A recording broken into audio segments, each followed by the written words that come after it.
Hello and welcome you all. Let's continue our discussion. In the first part, we have completed up to question number 40. So in this video, we will start from question number 41. Question number 41. Which of the following theorem allows us to put relation between surface integral and volume integral? देखो, which theorem converts surface integral into volume integral? देखो हमें क्या पता है कि Gauss divergence theorem Gauss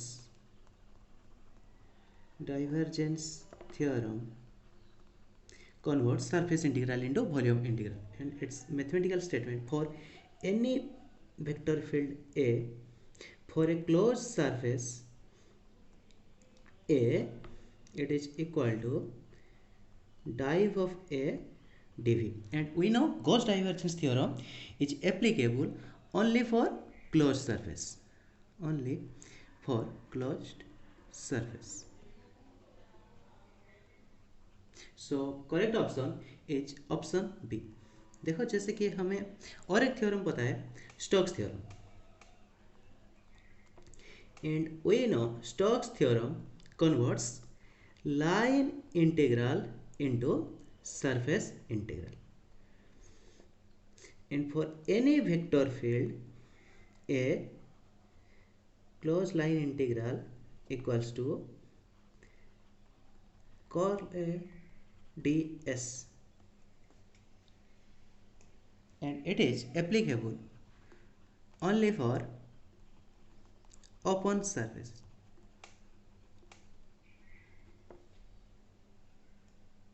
Question number 42. Moment of inertia is in the form of kinetic energy. देखो हमें पता है कि kinetic energy of a rigid body in terms of moment of inertia is given by half I omega square.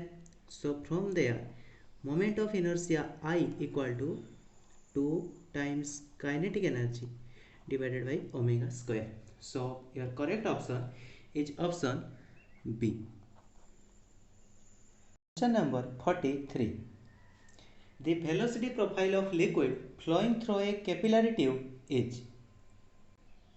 देखो, we know when liquid flows through a tube, the velocity of the flow of a liquid at a distance x from the axis of the tube is given by v equal to p by 4 eta r square minus x square, where p is the pressure, it is the coefficient of viscosity, r is the radius of the tube, and x is the distance from the axis of the tube. So it is parabolic. So the velocity profile of liquid flowing through a capillary tube is parabolic. So your correct option, option D. Question number 44. To calculate the rate of flow of a liquid through a capillary tube, which of the following is used? देखो ये जो Stokes law है ये तो हम use करते हैं to convert line integral to surface integral, तो ये तो नहीं है surface integral. Similarly Newton's law is F equal to M, तो ये नहीं है. देखो ये जो पॉइसलेस लॉ है ये क्या स्टेटमेंट देता है? The rate of flow of a liquid in capillary tube is given by pi R to the power 4 del P by 8 eta l. So this Poiseuille's law is used to calculate the rate of flow of liquid through a capillary tube. So your correct option is option C. And देखो ये जो Bernoulli's theorem है ये क्या statement देता है कि it gives us the statement about conservation of energy. In a steady flow, the sum of all forms of energy in a fluid along a streamline is same at all points. That is P plus rho gh plus half rho v square equal to constant. Question number 45. Two vectors A and B are perpendicular to each other if. For perpendicular vectors, we know that the dot product of two vectors is 0. That is A dot B equal to 0. So your correct option is option A. The velocity of transverse waves in a string is given by. velocity of transverse wave in a string is given by v equal to square root under t by rho. So your correct option is option C. Question number 47. The phase velocity and group velocity are related as. देखो in question phase velocity and group velocity are denoted by C and C G. तो देखो जैसे कि हम generally क्या करते हैं कि फेज वेलोसिटी को वी पी लेते हैं एंड ग्रुप वेलोसिटी को वी जी लेते हैं, तो हम वी पी वी जी यूज करके कैलकुलेट कर रहे हैं, फिर लास्ट में ये यूज कर लेंगे। जैसे कि देखो हमें पता है phase velocity equal to omega by K, group velocity equal to D omega by D K. अभी देखो from here D by D K V P K, so V P plus K D V P by D K. तो अभी ये के को पाई पे express करना है, तो हमें पता है K equal to 2 pi by lambda, so D K will be minus 2 pi by lambda square D lambda. तो अभी ये वैल्यू यूज कर लो। जैसे कि देखो क्या हो जाएगा कि we P plus 2 pi by lambda D V P by minus 2 pi by lambda square D lambda. तो देखो अभी ये क्या हो जाएगा, ये 2 पाई कैंसिल हो जाएगा, ये लैम्बडा स्क्वायर ऊपर आ जाएगा, तो V P minus lambda D V P by D lambda. So तो देखो ये आ गया V G equal to V P minus lambda D V P by D lambda. तो in question group velocity is C G equal to C minus lambda D C by D lambda. So your correct option is option A. Question number 48. The amplitude of a stationary wave is 0 at. देखो एक बार वो stationary wave की figure draw कर लो। जैसे कि देखो वो कैसे आता है, ऐसे ही कुछ आता है ना। तो देखो this is the antinode, this is node, ये एंटी नोड है। So amplitude of the stationary wave is 0 at node. So your correct option is option B. Question number 49.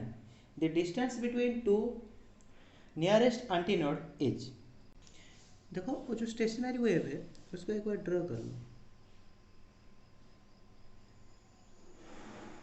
तो देखो ये नोड हो गया, ये एंटीनोड। हमें पता है कि distance between node and antinode is lambda by 4।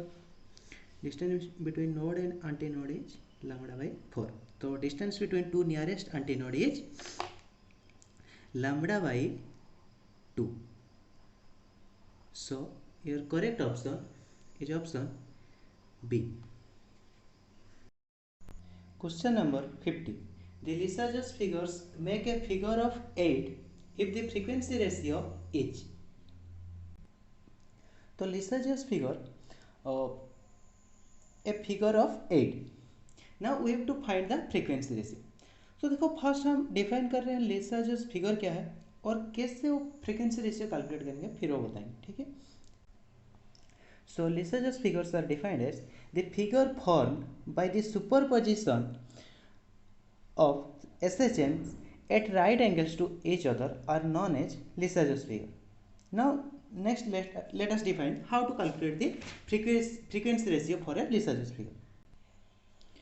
To find the ratios of frequency, draw a horizontal line and a vertical line such that it intersects curve at maximum point and find the number of intersection each line makes with A curve. तो देखो क्या करना है कि हमें एक vertical line और एक हॉरिजॉन्टल लाइन ड्रॉ करना है, जैसे कि वो कर्व को मैक्सिमम टाइम इंटरसेक्ट करेगा। जैसे कि देखो हम एक वर्टिकल हॉरिजॉन्टल लाइन पहले ड्रॉ कर रहे हैं, तो ऐसे, तो देखो ऐसे ही वो कर्व को मैक्सिमम 2 टाइम्स क्रॉस कर रहा है।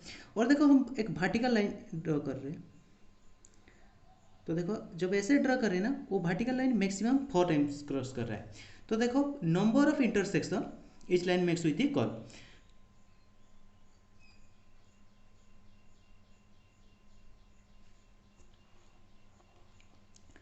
तो number of intersection by the horizontal line is 2 and the number of intersection by the vertical line is 4.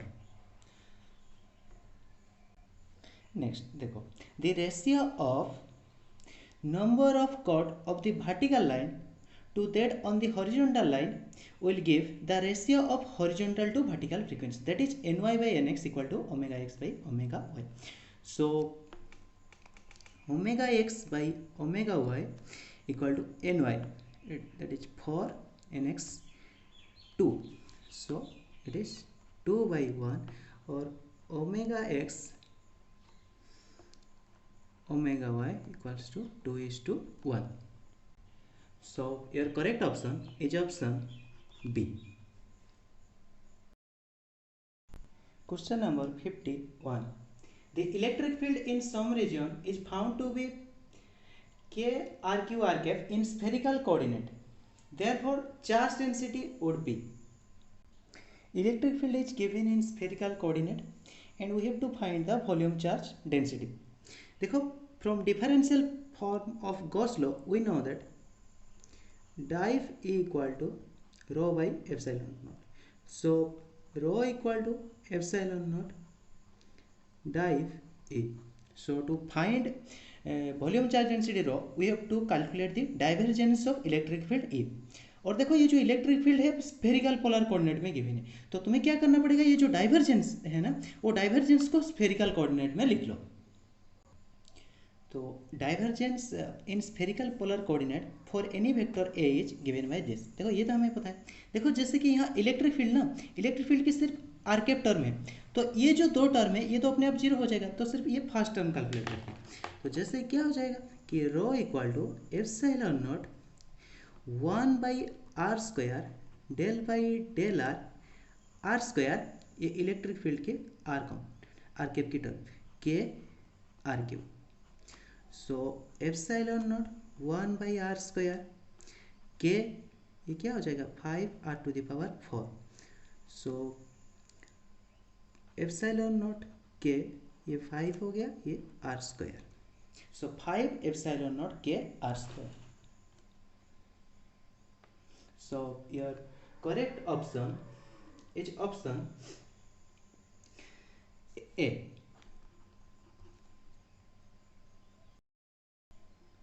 Question number 52. The energy of a uniformly charged spherical shell of total charge Q and radius R is. देखो electrostatic energy for a spherical shell. देखो ये direct formula है, तो ये याद रख लेना, ये एग्जाम में कैलकुलेट नहीं करना. तो देखो ये कितना होता है कि half K Q square by R, और value of K is 1 by 4 pi epsilon naught, so that will be 1 by 8 pi epsilon naught Q square by R. So your correct option is option B. तो देखो ये जैसे cell की है ना, एक sphere की भी है, सॉलिड स्फीयर के लिए. तो स्फीयर के लिए भी याद रख लेना, वो होता है 3 by 5 K Q square by R, और that will be 3 by 25 epsilon naught Q square by R. Question number 53. The Poynting vector has the direction. देखो एक्चुअली वो क्या पूछ रहा है कि the Poynting vector in the electromagnetic wave has the direction. देखो जैसे कि हमें क्या पता है कि in electromagnetic wave Poynting vector parallel to the direction of propagation, and in electromagnetic wave हमें पता है कि जो प्रोपागेशन डायरेक्शन है that is perpendicular to electric field and also perpendicular to magnetic field. So in electromagnetic wave pointing vector is perpendicular to both electric field and magnetic field. So your correct option is option C. Question number 54.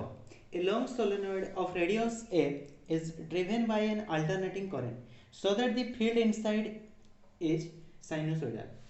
A circular loop of wire of radius a by 2 and resistance R is placed inside the solenoid and coaxial with it. The current induced in the loop is a function of time.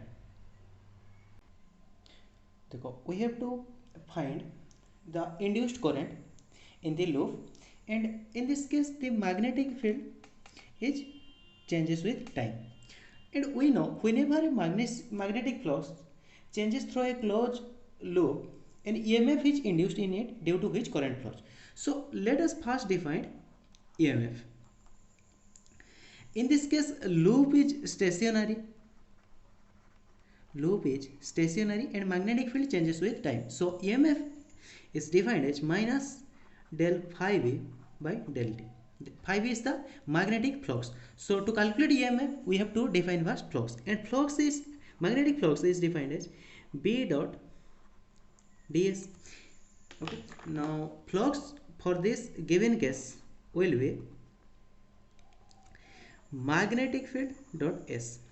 So B naught cos omega t, and area of the loop, that is circular loop, pi a square by 4. Radius is a by 2. So flux is B naught pi a square by 4 cos omega t. तो ये magnetic flux आ गया. So let us next calculate EMF.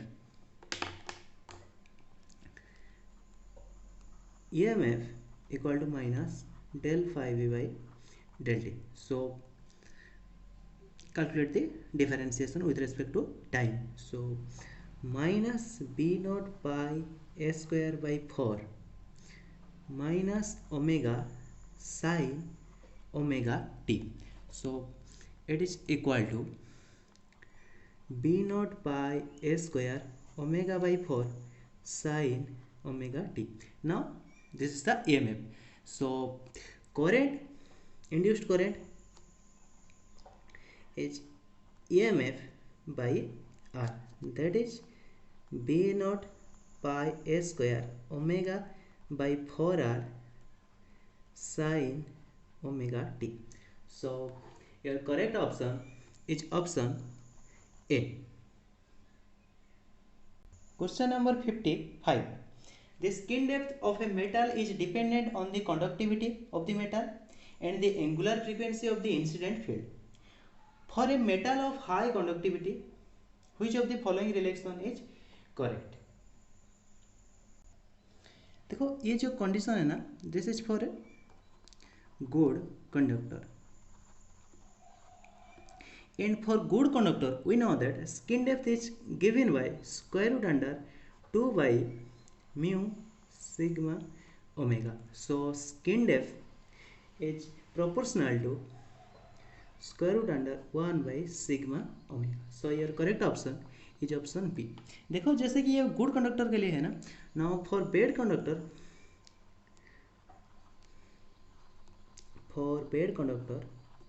skin depth is given by 2 by sigma square root under epsilon by mu, and it is independent of omega.